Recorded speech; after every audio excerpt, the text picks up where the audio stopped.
Last year, I put together a consolidated online resource of hurricane preparedness links, downloads, videos, and newsletters for associations to be able to use before a hurricane hits. Unfortunately, I didn't put that consolidated program together until September, about a week before Hurricane Irma hit. This year, I've revamped it, put it all in one spot for anybody who may want to see it. Right now, it's on the CAMP website, camp.net. That's CAAMP.net, Community Association Advisors for Management Professionals. This is an organization that's mostly focused on licensed community association managers, but there are a lot of tools and a lot of resources here for board members or just anybody who lives in a community that would like access to things that'll help them better manage their association. So if you jump on this website, you'll find a lot of things. This has our next event coming up, which I'm actually the presenter on. It has links to our podcasts and media channels, YouTube videos as they become available. I encourage you to subscribe, check those out. This is another announcement for that event in a few weeks.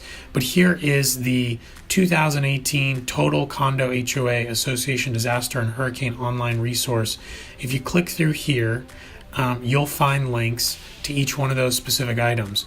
So there is the outlook, the activity outlook that a lot of the leading weather sources are making their best estimates and guesses on of how active the hurricane season is going to be.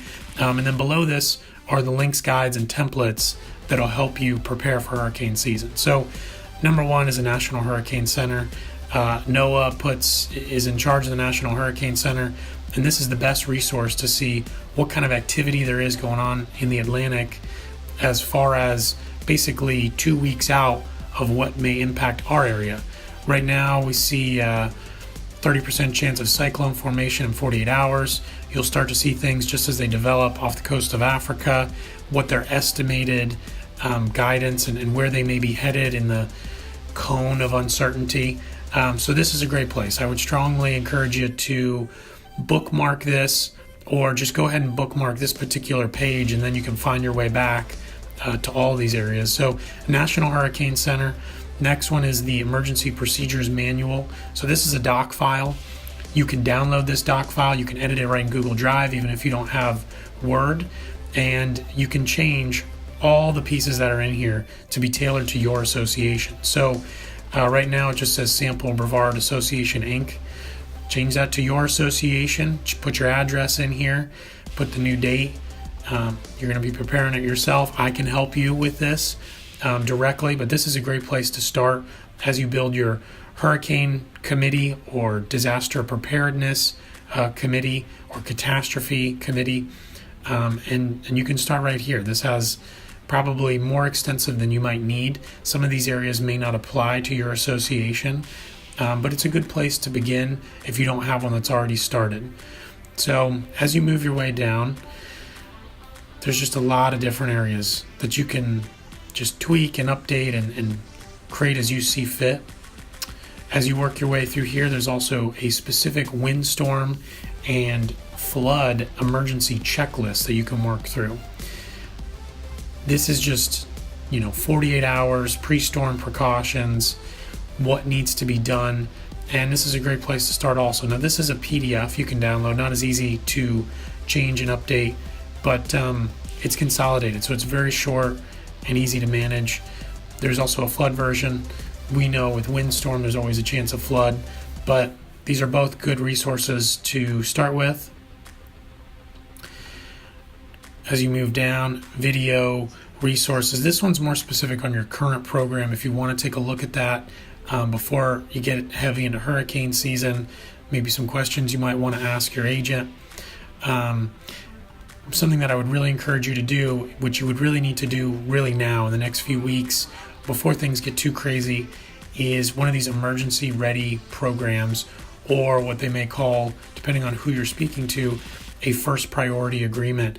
I did 2 of these walkthroughs on video. I've done more than 2, but these 2 contractors, and there may be more outside of Paul Davis and ServPro, will come on site for free, do a walkthrough of your property, find a lot of important areas, mark them off, detail them for their own use and for your use, such as water shutoffs and where certain emergency items are in the building, electrical panels that they're going to be able to utilize so that when they come on site, they can immediately get to work, but also so you can know if someone is on site when something goes wrong. So I would strongly encourage you, contact one of these companies today, build a relationship with them, allow them to put together this documentation so that you can use it, your board can use it, your committee can use it, and they can use it when something goes wrong. Like I said, there's no charge. It's just a great resource. There's something you may learn or they may find about the property that could stop something bad from happening before it happens, and then obviously be ready for when something bad does happen. So you can see my walkthroughs on that and kind of what that entails.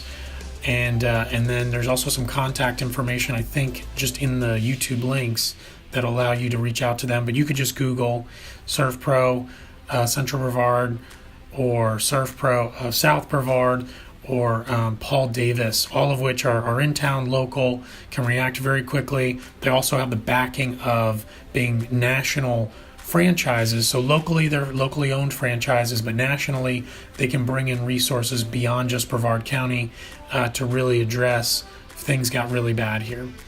There's also videos on the National Flood Insurance Program and how the NFIP views condos through the RC-BAP for master and personal unit coverage. There's a lot of implications there that you may want to keep yourself abreast of and your unit owners. And then opting out, what that may mean for your association and individual unit owners, covering the compressors on the roof. I strongly encourage you, the emergency ready program, they may go on the roof, they may not. You may want an actual licensed roofer to go up on your roofs, check all those compressors up there, see what the level of corrosion is. If you have old compressors that are going to fall over in a gentle breeze, you're going to want some things in place so that the association is not having to pay to replace poorly maintained, corroded air compressors. And you may have some options to opt out of it, although I don't think the way that it's written and the options that are provided to you really fit very well into the insurance products that exist right now, with the way the HO6 policy, the unit owner HO6 policy, fits with the master policy that the association can purchase, and the way the 718 is written that combines these two and how they work together. And then there's a few other documents. The Insurance Dilemma Opting Out, that's written by Jay Levine. And then you'll see this was the 2017 season and where all the hurricanes went and where they impacted.